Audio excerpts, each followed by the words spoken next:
और जैसा कि आपने थंबनेल में देख लिया है, हमने एक ग्लास का इफेक्ट बनाया है 3D में। अब जिसकी शुरुआत बिल्कुल बेसिक से होने वाली है। पूरा प्रोसेस समझेंगे। सबसे पहले टेक्स्ट को टाइप करने के बाद कैसे हम इस तरह के 2D स्ट्रक्चर को रेडी करेंगे, फिर बाद में इसको 3D में कन्वर्ट करना है, और फिर डायमेंशन सॉफ्टवेयर को यूज करके से हम 3D इफेक्ट के साथ इसे रेडी करेंगे, जिससे कि आप इसके एडवांस ऑप्शंस को भी समझ सको। बट अगर आपने आज से पहले बिल्कुल भी डायमेंशन यूज नहीं किया है, नो वरी, बिकॉज मैंने यहाँ पे सारी चीजें बिल्कुल बेसिक से स्टेप बाय स्टेप करके कवर अप करी हैं, ताकि अगर आप पहली बार भी सॉफ्टवेयर को खोलोगे ना, तो भी आप इसमें कमाल के आउटपुट निकाल सकते हो। ठीक है, लेकिन उसके लिए आपको पूरा सेशन देखना पड़ेगा, तभी जाके आपको क्लैरिटी आएगी कि कैसे ये करना है। हे गाइस, मेरा नाम है जितेंद्र और मैं एक ग्राफिक डिजाइनर हूँ। 14+ ईयर्स इंडस्ट्री में काम कर रहा हूँ प्रोफेशनली। मैं अपनी तरफ से सारी चीजें एक्सप्लेन करूंगा ताकि आप इसको स्टेप बाय स्टेप करके समझ सको। तो चलिए सेशन को शुरू करते हैं। टाइप टूल को यूज करने के लिए आप यहाँ पे जा सकते हो। फर्स्ट ऑप्शन को चूज करेंगे, उसके बाद स्क्रीन में क्लिक कर लीजिए। जो भी आपको टाइप करना है वो आप रख सकते हो। सपोज मैं यहाँ पे G स्मॉल लेटर में टाइप कर रहा हूँ। Selection tool, size of font को चेंज कर लेंगे और इसके स्टाइल को चेंज करने के लिए कैरेक्टर में जाएंगे। यहाँ पे गिवन स्टाइल में से, यानी कई सारे स्टाइल्स होते हैं, जैसे कि अभी यहाँ पे कोई स्टाइल नहीं आ रहा है क्योंकि फॉन्ट के टाइप को चेंज करना पड़ेगा। सो फॉन्ट कैसा आपको चाहिए वैसा आप चूज कर लो। और स्टाइल को चेंज करने के लिए जैसे कि ब्लैक बोल्ड रख सकते हैं हम लोग। ब्लैक सपोज मैं चूज कर लेता हूँ, थोड़ा ज़्यादा हेवी ये लगे इसकी वजह से। तो हमें इस पर्टिकुलर फॉन्ट की प्रॉपर्टी को चेंज करना होता है। इसके बाद राइट क्लिक कीजिए, क्रिएट आउटलाइंस को चूज करेंगे, जिसमें क्लिक करने के बाद जो टेक्स्ट है वो इंस्टेंटली कन्वर्ट हो जाएगा, ठीक है, आउटलाइन में। और ये हो जाने के बाद आप इसके कलर को चेंज कर सकते हो, जिसके लिए फिल में जाएंगे और यहाँ पे शेड्स ऑफ ग्रे हम रख लेते हैं। आउटलाइन भी आप इसमें रख लो, वेट ऑफ स्ट्रोक को इंक्रीज कर लेंगे और यहाँ पे इसके शेड्स ऑफ कलर को भी थोड़ा चेंज कर लेंगे कुछ इस तरीके से, राइट। अगर ज़्यादा वेट ऑफ स्ट्रोक लग रहा है तो आप इसको थोड़ा कम कर लो, राइट, तो वो मैनेज कर पाएंगे हम लोग। इसके बाद इसका एक कॉपी बना लो ऑल्ट के साथ और यहाँ पे इसे हम कट कर लेंगे। इसके स्ट्रोक की ज़रूरत है नहीं, तो स्ट्रोक को नन कर लेंगे। एक ग्लास इफेक्ट हम लोग यहाँ पे तैयार करने वाले हैं। इस G को ग्लास में कन्वर्ट कर देंगे और ये जो G आ रहा है इसका कुछ पार्ट जो है, जैसे कि इस पर्टिकुलर एक तरह का जार है जिसके अंदर में लिक्विड भरा हुआ है ना, ऐसा इफेक्ट हम लोगों को 3D में बनाना है। तो उसके लिए हमें ये दोनों चीज़ों को सेपरेट रखना जो है वो ज़रूरी है, ठीक है। इसके बाद यहाँ पे हम लोग ले लेंगे ब्रश टूल, जिससे कि रैंडमली हम कुछ इस तरीके से कट लगा पाएँ। कलर ऑफ स्ट्रोक को आप चाहें तो चेंज कर ले ताकि वो प्रॉपर विजिबल हो जाए। वेट ऑफ स्ट्रोक को चेंज कर सकते हैं, तो सिलेक्शन करके ये काम करें, तभी जाके चेंजेस हमें देखने को मिलेगा। इसका काम सिर्फ ये है कि एक तरीके से वाटर का जो फ्लो है ना, वो चीज़ें आपको देखने को मिलेगी। दोनों का सिलेक्शन कर ले। अगर इसको थोड़ा ऊपर नीचे रखना है फ्लो को, तो आप इसको अपने रिक्वायरमेंट के बेसिस पे चेंज कर लो। दोनों का सिलेक्शन करो और यहाँ पे हमारे पास टूल है शेप बिल्डर, ऑल्ट होल्ड करके आप ऊपर वाले को डिलीट कर लो। सिलेक्शन टूल ले लेंगे, आउटसाइड में क्लिक करो और ये जो लाइन हमने ऐड किया था इसे भी हम हटा देंगे। 3D में हमें कन्वर्ट करना पड़ेगा। अब देखो 3D में अभी तक हमने जैसे पहले के जो वीडियो ट्यूटोरियल में देखा था कि हम लोग उसको JPG में एक्सपोर्ट कर रहे थे, बट अब हम लोग क्या करेंगे कि इसे 3D मॉडल में कन्वर्ट पहले करेंगे और फिर 3D में एक्सपोर्ट करेंगे। तो इलस्ट्रेटर में 3D में एक्सपोर्ट करने के लिए आपको कुछ सेटिंग ऑप्शंस और कुछ पैनल को एक्टिव करना पड़ेगा। यहाँ पे 2 पैनल मैंने एक्टिव करके रखा है, 3D एंड मटेरियल्स और एसेट एक्सपोर्ट। ये 2 ऑप्शंस यहाँ पे देख सकते हो आप, ठीक है। 3D एंड मटेरियल बेसिकली और एसेट एक्सपोर्ट आपको विंडो मेन्यू में मिल जाएगा। 3D एंड मटेरियल मिल जाएगा, एसेट एक्सपोर्ट, ये दोनों पैनल को आप एक्टिव करके रख लीजिएगा। तो सबसे पहले सिलेक्शन करते हैं इस पर्टिकुलर ग्राफिक का और यहाँ पे ऑब्जेक्ट में जाते हैं, जिसमें हम लोग एक्सट्रूड यानी डेप्थ को ऐड कर सकते हैं। जैसा कि हमें पता है कि 3D में डेप्थ होता है, डेप्थ के अमाउंट को चेंज करेंगे और यहाँ पे बेवल में हम लोग इसके कॉर्नर को राउंडेड बना सकते हैं। सो एक्टिव कर लो आप। इसे नीचे लेके चले जाएंगे, विड्थ के अमाउंट को अब देख सकते हैं क्लियरली कि जो चेंजेस है हमारा, ये जो राउंड होगा उसका अमाउंट विड्थ को कैसे मैनेज करना है और इसकी हाइट कितनी ज़्यादा कम चाहिए। और बेवल शेप में आप टाइप को चेंज करके राउंड चूज कर लो, जिससे कि ये थोड़ा सॉफ्ट आउटपुट आपको देखने को दे देगा। अब ये जो ओवरऑल जो इसका विड्थ देखने को आपको मिल रहा है, इसे हम मैनेज करेंगे डेप्थ के अमाउंट से। कितना ज़्यादा कितना कम चाहिए वो आप अपने रिक्वायरमेंट के बेसिस पे रख लो। तो ये 3D हमारा पर्टिकुलरली रेडी हो गया है और इसी तरीके से हम लोग इसमें भी सारी चीज़ें करेंगे। सिलेक्शन करेंगे, सबसे पहले एक्सट्रूड में जाएंगे और डेप्थ को इंक्रीज करेंगे, बट हमेशा इसको कम रखेंगे। ये जो है ना, इसके अंदर में ये वाला जाने वाला है, तो इसका जो अमाउंट है हमेशा कम होगा। इसको कम करके हमने रख लिया। इसको भी थोड़ा सॉफ्ट टच देने के लिए बेवल को एक्टिव करेंगे। यहाँ पे जाके आपको चूज करना है राउंड और राउंड में विड्थ के अमाउंट को और हाइट को सेट कर लेंगे इफ इट इज़ रिक्वायर्ड, कितना चाहिए आपको। तो हमने दोनों को 3D में कन्वर्ट कर दिया। अब इसे 3D में एक्सपोर्ट करने के लिए अब बारी है एसेट एडिटर की। एसेट एडिटर में जब आप जाओगे सो आप जिस भी 3D ऑब्जेक्ट में क्लिक करोगे, इसके बाद यहाँ पे प्लस आइकन मिलेगा, generate a single asset from the selection. जैसे आप इसमें क्लिक करोगे ये 3D एसेट आपका यहाँ पे इस पर्टिकुलर बॉक्स पे ऐड हो चुका है। इसी तरीके से एसेट नंबर 2 का सिलेक्शन करेंगे और यहाँ पे प्लस पे क्लिक करेंगे। तो जितने को आपको कन्वर्ट करना है उन सभी के लिए ये प्रोसेस आपको यहाँ पे बिल्कुल इसी तरीके से फॉलो करना पड़ेगा। ठीक है, अब सिलेक्शन करेंगे एसेट 1 का और यहाँ पे हमारे पास नीचे की तरफ देख सकते हैं ऑप्शंस आता है किस पर्टिकुलर फॉर्मेट में आप इसे एक्सपोर्ट करना चाहते हो। तो यहाँ पे OBJ का मैंने सिलेक्शन करके रखा है। बेसिकली ये एक ऐसा फाइल फॉर्मेट है जो कि 3D के मोस्टली सारे सॉफ्टवेयर में सपोर्टेड है। तो अगर आप इलस्ट्रेटर में किसी 3D चीज़ को बना के टेक्स्ट या फिर कोई ग्राफिक को बना करके किसी दूसरे सॉफ्टवेयर में लेके जाना चाहते हो, ये ऑप्शन आप चूज़ कर सकते हो, चाहे वो मैक्स, माया, ZBrush, ब्लेंडर कहीं पे भी लेके जा सकते हो। तो हम लोग जाएंगे इसको लेके एडोबे का डायमेंशन पे, ताकि हम लोग लिक्विड इफेक्ट जो है वो 3D का क्रिएट कर पाए। ठीक है, सो एसेट का सिलेक्शन, OBJ का सिलेक्शन, एक्सपोर्ट में क्लिक करेंगे, एक पर्टिकुलर फोल्डर को डिफाइन करेंगे। तो चलो मैं यहाँ पे एक 3D का मैंने फोल्डर बना के रखा हुआ है, इसमें सेलेक्ट फोल्डर मैं कर लेता हूँ। तो एसेट 1 हमारा एक्सपोर्ट हो चुका है। अब हम एसेट 2 का सिलेक्शन करेंगे, एक्सपोर्ट में क्लिक करेंगे, ये OBJ का देख सकते हैं फोल्डर बन चुका है। यहाँ पे हम इसे भी एक्सपोर्ट कर लेंगे। ये दोनों चीज़ें करने के बाद अब हम इसे मिनिमाइज करेंगे और आ जाएंगे हम एडोबे के डायमेंशन पे। तो ये एक ऐसा सॉफ्टवेयर जहाँ पे आप 3D मॉकअप्स, 3D इफेक्ट्स काफ़ी अच्छे से लगा सकते हो और इसे सीखना भी बहुत आसान है। अगर आपको ये सॉफ्टवेयर बहुत डिटेल में प्रोफेशनली सीखना है तो नीचे मुझे कमेंट करके बताओ, और हाँ साथ ही साथ वीडियो को लाइक कर दीजिएगा। इस तरह के वीडियोज़ मैं बनाता रहता हूँ। तो डायमेंशन का ये मेरे इस चैनल पे पहला वीडियो है जो मैं अभी आप सभी के साथ शेयर कर रहा हूँ। लेकिन यस, अगर आपकी डिमांड अच्छे रहे और रिस्पॉन्स अच्छा रहा तो डेफिनेटली मैं इसका फुल फ्लेजेड प्रोफेशनल एक ट्यूटोरियल बना के लेके आऊँगा सीरीज़ में, जहाँ पे आपको बहुत कुछ सीखने को मिलेगा। तो देखो, right button of the mouse से हम लोग इस पैनल को 360 डिग्री में जैसा भी चाहें, है ना, चेंज कर सकते हैं कुछ इस तरीके से। शिफ्ट होल्ड करके centre wheel of the mouse के बीच वाले बटन से हम लोग इसको पैन कर सकते हैं। तो ये बेसिक सा चीज़ है। अब चलिए हम लोग 3D के जो एसेट हमने रेडी किए थे उसे हम यहाँ पे लेके आएंगे। जिसके लिए फाइल मेन्यू में जाएंगे, फाइल में जाने के बाद यहाँ पे इंपोर्ट, किसी भी चीज़ को लेके आना है तो इंपोर्ट ऑप्शन में जाएंगे, 3D मॉडल में जाके क्लिक करेंगे और हमें सिलेक्शन करना है उस पर्टिकुलर एसेट का। तो यहाँ पे दोनों एसेट का सिलेक्शन करेंगे और यहाँ पे ओपन में क्लिक कर लेंगे। ठीक है, ये दोनों एसेट्स आ चुके हैं। अब ये काफ़ी ज़्यादा छोटा है, ऑब्वियसली ये इंटरफेस काफ़ी ज़्यादा बड़ा है, इसकी वजह से हमें ऐसा कुछ देखने को मिल रहा है। तो हम लोग इसको जूम इन कर लेंगे, centre wheel of the mouse से माउस के बीच वाले बटन को स्क्रॉल करके आप जूम इन कर सकते हैं और इस पैनल में हम देख सकते हैं कि ये 3D में एसेट हमारा आ चुका है। अब ये जो आपको देखने को मिल रहा है ना, ये इसके पिवोट पॉइंट है जिससे हम इसके सेंटर पॉइंट को चेंज कर सकते हैं। अब इसमें दो चीज़ें आपको देखने को मिल रही है, जैसे कि ये भी देखने को मिल रहा है। तो हम इसे अभी के लिए थोड़ा देर के लिए सेपरेट कर लेते हैं and then after centre wheel of the mouse से हम लोग जूम इन जूम आउट कर सकते हैं। मटेरियल को ऐड करने के लिए सबसे पहले क्लिक करके सिलेक्शन करना पड़ेगा। यहाँ पे हम देख सकते हैं हमारे पास एसेट है और बहुत सारे डिफरेंट एसेट्स हैं जिसे हम यूज़ कर सकते हैं अपने डिज़ाइन के रिक्वायरमेंट के बेसिस पे। ठीक है, तो कौन सा टाइप का मटेरियल आपको यूज़ करना है उस तरह के मटेरियल्स को आप यहाँ पे चूज़ कर सकते हो। डिफरेंट कैटेगरीज हमें देखने को मिल रहा है। तो ये जो पर्टिकुलर ग्राफिक है हमारा 3D का, इसमें लिक्विड अगर हम ऐड करना चाहते हैं तो 3 टाइप्स हमें यहाँ पे देखने को मिल जाएगा, राइट। तो मैं यहाँ पे वाटर को यूज़ कर लेता हूँ। जैसे ही क्लिक करेंगे 1 क्लिक से वाटर आ जाएगा और इसकी प्रॉपर्टी भी हम लोग चेंज करेंगे। सो हमें इसका सिलेक्शन करना है और सिलेक्शन करने के बाद राइट साइड में प्रॉपर्टी आपको मिलेगा। यहाँ पे देख सकते हैं कि 3D का एसेट हमारा सेलेक्टेड है, एसेट 1 है ना। यहाँ पे प्रॉपर्टीज़ है, वाटर का मटेरियल एडेड है। जब आप स्लाइडर को यूज़ करेंगे, डाउन साइड में जाएंगे तो बेस कलर आपको देखने को मिलेगा। बेस कलर मतलब कि जो कलर वाटर का है आप वो डिफाइन कर सकते हैं पर्टिकुलरली कि वो कैसा चाहिए आपको। ठीक है, यहाँ पे हम लोग चूज़ करेंगे और ये चेंजेस अभी आपको देखने को नहीं मिल रहा बट वो दिखेगा, नो वरी, थोड़ा सा वेट करेंगे। नीचे की तरफ फिर से स्लाइडर की मदद से आएंगे हम और यहाँ पे स्पेकुलर एज कलर आपको देखने को मिल रहा है। सो मेक श्योर ये सिलेक्शन में होना चाहिए, तभी जा करके ये चेंजेस ऑफ कोर्स काम करेगा। और यहाँ पे कलर जो है ना वो हम चूज़ कर लेंगे कैसा कलर हमें चाहिए।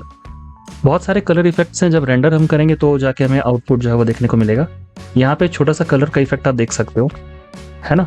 अभी हम लोग इसमें भी कुछ इफेक्ट्स डालेंगे, दोनों को सेट करेंगे तो प्रोमिनेंट और एक तरह का इफेक्ट आपको जो है वो बना के देगा।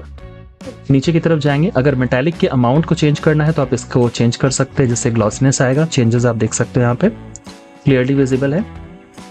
ठीक है, और right button of the mouse से हम लोग इसके एंगल को चेंज करेंगे, शिफ्ट के साथ आप इसके लाइट को चेंज कर सकते हो। देखो शिफ्ट और राइट बटन से सोर्स ऑफ द लाइट है ना, उसके बेसिस पे जो कलर का इफेक्ट है वो हमें देखने को मिलेगा। सो यहाँ पे हम इसके रफनेस अमाउंट को भी चेंज कर सकते हैं, ज़्यादा या कम आप कैसा रखना चाहते हो। मेटेलिक के अमाउंट को चेंज करेंगे तो कैसा मेटल बनाना है, तो ये मेटल तो नहीं है, ये वाटर का इफेक्ट होगा। तो इसमें हम लोग थोड़ा सा ग्लॉसीनेस को ऐड करने के लिए, शाइन को ऐड करने के लिए मेटल को वैल्यू को चेंज करेंगे। आपको ट्रांसपेरेंट बनाना है तो ट्रांसपेरेंसी वाटर में जैसे होगी तो ओपेसिटी से मैनेज करेंगे। इसी तरह से स्पेकुलर एजेस को मैनेज करेंगे। एजेस को स्पेकुलर मैनेज करने के लिए, यानी ये जो इफेक्ट वगैरह लाइटिंग का शाइन का दिख रहा है उसके लिए ये कुछ ऑप्शन है जो आपको यूज़ करना पड़ेगा। सो अब हम इसका क्लिक करके सिलेक्शन कर लेंगे एंड देन आफ्टर यहाँ पे काफ़ी सारे डिफरेंट मटेरियल्स है जिसमें से हमें ग्लास का अगर इफेक्ट चाहिए इसमें तो आपको यहाँ पे ग्लास का इफेक्ट मिल जाएगा। डिफरेंट टाइप के ग्लासेस हमें देखने को मिल जाते हैं। सपोज स्क्रैच ग्लास अगर हम क्लिक करेंगे तो सिलेक्शन करने के बाद हम क्लियरली देख सकते हैं कि वो इफेक्ट हमें यहाँ पे स्क्रैच ग्लास का देखने को मिल रहा है ना। इसी तरीके से और भी डिफरेंट टाइप के ग्लासेस हैं जो कि ट्रांसपेरेंट आउटपुट आपको देने वाला है। तो जो इलस्ट्रेटर में जो मटेरियल हमारे पास आता है वो बहुत लिमिटेड है, यहाँ पे ऑप्शंस बहुत ज़्यादा है। ओके सो आप क्लिक करोगे ना तो पूरे एसेट का सिलेक्शन आपको देखने को मिलेगा। अगर इंडिविजुअल इसके इनसाइड में जाके आपको वर्क करना है, you can see now we have the options. अब देखो 3D अपने आप में एक बहुत बड़ा टॉपिक है। ये सॉफ्टवेयर आपको बहुत ही आसान तरीके से काम करने का ऑप्शन देता है ना। सो क्लिक करके सिलेक्शन कर लो, एसेट्स का पूरा सिलेक्शन होगा। अगर एसेट्स का सिलेक्शन करोगे तो मटेरियल का ऑप्शन नहीं आएगा, लेकिन जब आप इंडिविजुअल सिलेक्शंस करते हो 1 by 1 करके तो आप देखो यहाँ पे मटेरियल के ऑप्शंस आएंगे, जस्ट बिकॉज ये पूरे ग्रुप में गया है ना। सो यहाँ पे हम सिलेक्शन करेंगे, मटेरियल पे अगर हम आएंगे तो इसके जो प्रॉपर्टीज़ हैं वो हमें यहाँ पे इनसाइड में देखने को मिलेगा, यानी कि आपको रफनेस कितना ज़्यादा चाहिए।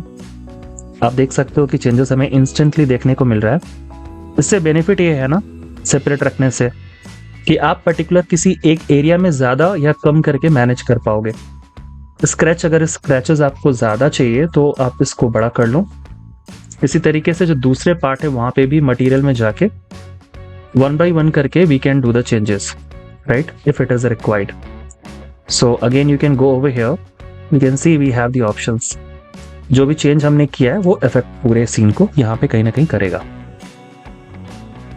अब हमें क्या करना है कि इस पर्टिकुलर एसेट का सिलेक्शन करना है, क्लिक करके सिलेक्शन कर सकते हैं और यहाँ पे एक्सिस वाइज रोटेट करने के लिए ये जो पिवोट में आपको पिंक कलर का एरो मिल रहा है इसमें क्लिक करके माउस के बटन को होल्ड करके इसके इनसाइड में ले जाके हम रखेंगे।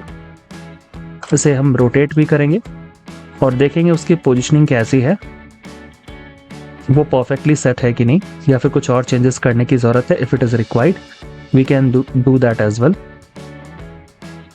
लाइट को चेंज करना है तो शिफ्ट को होल्ड करके माउस के बटन के साथ आप इसके पोजीशन को चेंज कर सकते हो। आप देख सकते हैं कि 360 डिग्री में लाइट जहाँ पे भी हमें चाहिए वो इफेक्ट वहाँ पे निकल के आ रहा है। ओके सी, अब इसे और अच्छा सा आउटपुट पाने के लिए हमें रेंडर करके चेक करना पड़ेगा, बट उसके पहले कुछ और चेंजेस हैं। सो सबसे पहले आउटसाइड में क्लिक करेंगे, सिलेक्शंस में सारी चीज़ें हट गई और हम यहाँ पे देख सकते हैं काफ़ी सारे ऑप्शंस हमें देखने को मिल रहा है। एक ऑप्शन राइट साइड में बैकग्राउंड का भी है। अगर हमने कुछ भी सेलेक्ट नहीं किया तो ये ऑप्शन आएगा। बैकग्राउंड का कलर जो शेड्स ऑफ ग्रे है इसमें क्लिक करेंगे, we can choose that white one और शेड्स ऑफ ग्रे, जैसा भी आपको चाहिए आप चूज कर लो, राइट। अब ये जो ग्रिड के लाइन्स आ रहे हैं इसके लिए यहाँ पे आपको ऑप्शन मिल जाएगा। You can see now we have the options over here. So click करेंगे, ग्रिड को अनचेक कर लीजिए, ठीक है। इसके बाद रेंडर सेटअप पे हम आएंगे, यहाँ पे रिट्रेसिंग रेंडर को एक्टिव करेंगे। इसमें क्लिक करके कुछ सेकंड्स का आपको वेट करना पड़ेगा। ओके, ये रेंडर का प्रोसेस अभी भी कंटिन्यू हो रहा है। कुछ और चीज़ें हैं जो हम चेंज कर सकते हैं, जैसे कि लाइट्स। सो लाइट में आने के बाद इंटेंसिटी यानी लाइट कितना ज़्यादा चाहिए, अमाउंट को आप चेंज कर सकते हो, ज़्यादा या कम। लाइट को आपको रोटेट करना है तो आप यहाँ से भी रोटेट कर सकते हो। एंड यहाँ पे हम देख सकते हैं कि कलराइज का ऑप्शन है, in case if you want to change the colour of the light. Global lighting हमने ऑन करके रखा है, आप चाहे तो अनचेक भी करेंगे, लेकिन इसे ऑफ कोर्स ऑन करके रखिएगा। इंटेंसिटी ज़्यादा हो जा रही है, you can change that as well, थोड़ा कम कर लेंगे। बैकग्राउंड में चेंज करना है तो वो ऑप्शन हमें यहाँ पे मिल रहा है। बैकग्राउंड में ओपेसिटी देख सकते हैं, डार्कनेस को थोड़ा बढ़ा देगा। बैकग्राउंड आपको क्या ब्लरी चाहिए कि क्लियर चाहिए, जो जो सेटिंग ऑप्शंस है ना, इन सभी को चेक करना पड़ेगा, जो बेस्ट आउटपुट आपको दे उसके साथ कंटिन्यू करेंगे हम यहाँ पे। अब हम देख सकते हैं शैडो की क्वालिटी हमें कैसी चाहिए, ओपेसिटी से मैनेज करेंगे, ठीक है। रिफ्लेक्शंस कितनी चाहिए नहीं चाहिए वो आप सेट कर लो। ये सब होने के बाद रे ट्रेसिंग रेंडर के सेटिंग्स वगैरह में आप जाके यहाँ पे चेक कर सकते हो। रेंडर विद जीपीयू कर लेंगे और यहाँ पे कई सारे और भी ऑप्शंस हैं। आपको क्वालिटी कैसी चाहिए, जैसे फुल में क्वालिटी चाहिए, हाई क्वालिटी, तो आप इसको सेट करोगे। कुछ और चेंजेस अगर आपको यहाँ पे करना है तो वो भी हो जाएगा। जैसे कि हम देख सकते हैं ग्लास में अंदर में जो इफेक्ट हमने क्रिएट किया है मेटल वाला, वो वाटर का इफेक्ट पूरी तरह से देखने को नहीं मिल रहा। तो इसके लिए हम क्या करेंगे, क्लिक करके सिलेक्शन करेंगे, पर्टिकुलरली ये बिल्कुल लेयर की तरह वर्क करेगा। और हम देख सकते हैं कि यहाँ पे मटेरियल का ऑप्शन है। अब उसके इनसाइड में हमें कैसे चाहिए वो चीज़ें हम लोग यहाँ पे मैनेज करेंगे। अमाउंट को बढ़ाएंगे, रफनेस को घटाएंगे, है ना। मेटालिक के अमाउंट को और ज़्यादा रेज अगर करेंगे तो आप देख सकते हैं कि काफ़ी डार्क यहाँ पे आउटपुट जो है वो निकाल के दे रहा है ना। इसको थोड़ा चेंज करके देखेंगे, चूँकि रेंडर का प्रोसेस चल रहा है तो टाइम भी थोड़ा सा लगेगा। एम्बिएंट ऑक्लूजन आपको कैसा सेट करना है, स्पेकुलर का लेवल आपको कैसा सेट करना है, और अगर बेस कलर में कुछ चेंजेस चाहिए तो आप उसको चेंज यहाँ से कर सकते हो। जैसे मान लो मैंने थोड़ा सा चेंज कर दिया, या फिर किसी और कलर के साथ आपको वाटर का दिखाना है, ठीक है, लिक्विड का एक इफेक्ट, तो वो चीज़ आप यहाँ से देख सकते हो। पिंक हो गया, रेड हो गया, पर्पल हो गया, येलो हो गया, जैसा भी कलर आपको चाहिए you can change that one from here. So हमने ये सेट कर लिया। और स्पेकुलर का जो एजेस है, ये जो एजेस हमारा यहाँ पे क्रिएट हो रहा है, वो चीज़ें आपको कैसी चाहिए, कितने कलर्स के चाहिए तो आप चेंज कर लो। तो ये जो 3D के सेटिंग्स है ना, these are important, you can explore and then after जो आपको सही लगे आप उसको लेके जा सकते हो, है ना। बैकग्राउंड के कलर को चेंज करने के लिए first of all click outside, we have the background. आप यहाँ पे व्हाइट कलर को चूज करो and then after opacity of the background that also we can change from here.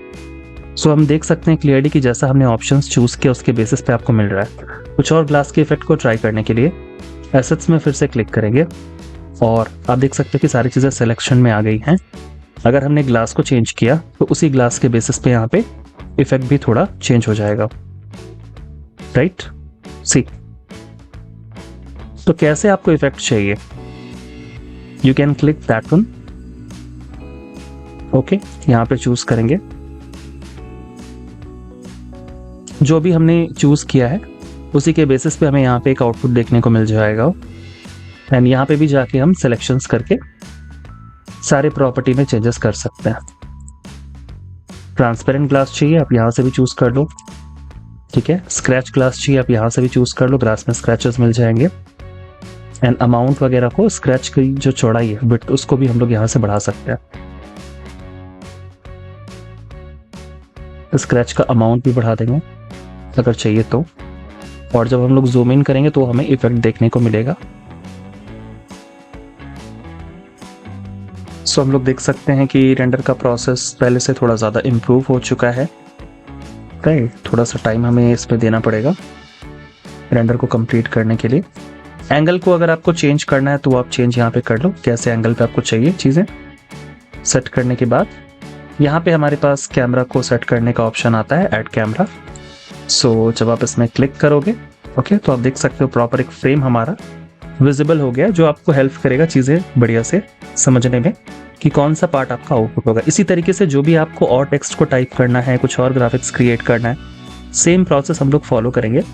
उसके अलावा जो सेटिंग में चेंजेस आपको करना है वो आप यहाँ पे देख सकते हो, सारी चीज़ें 1 by 1 करके आ रही हैं। और मटेरियल सेक्शन में जाके हम लोग इंपॉर्टेंट चेंजेस यहाँ से कर सकते हैं। तो यहाँ पे ग्लास का एक इफेक्ट हमारा जो है वो बन के तैयार हो गया है और उसके इनसाइड में लिक्विड का इफेक्ट भी आ गया है।